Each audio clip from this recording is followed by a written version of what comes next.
wamazi we kunyishima hejuru, wakubwira ko iyo nguye mbabyutse sinzira iteka, sinziganyira iteka. Ndi mu nzira ngana i Siyoni, ibigatanya byaranyugarije, ndakebaguza hirya no hino, ngasa nkandi mu kidaturwa, maze ndacogora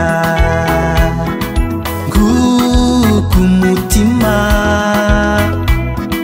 takishwa n'umubabaro muri ico gikombe, suhuza umutima. Wamazi we kunyishima hejuru, wakubwira ko iyo nguye mbabyutse sinzira iteka, sinziganyira iteka. Wamazi we kunyishima hejuru, wakubwira ko iyo nguye mbabyutse sinzira iteka, sinziganyira iteka.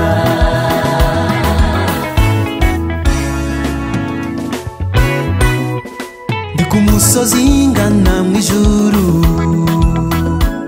ndasiganirwa kugerayo,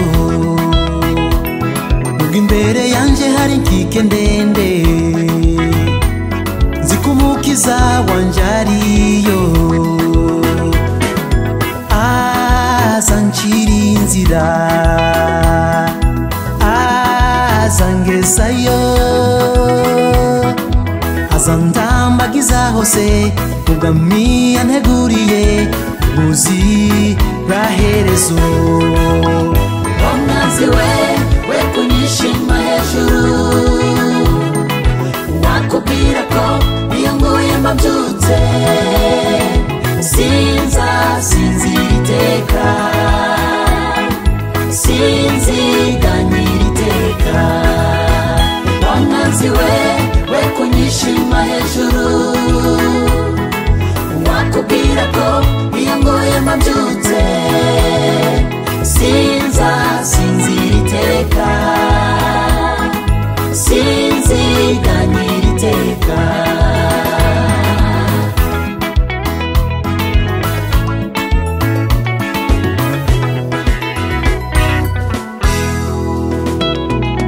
N'igihugu kiri inyuma y'ibicu, hakurya y'ubuvumo n'amaganya, igihugu kitarumbya, iwabo w'amahoro. N'igihugu kiri inyuma y'ibicu, hakurya y'ubuvumo n'amaganya, igihugu kitarumbya, iwabo w'amahoro. Wamazi we kunyishima hejuru, wakubwira ko Yesu ari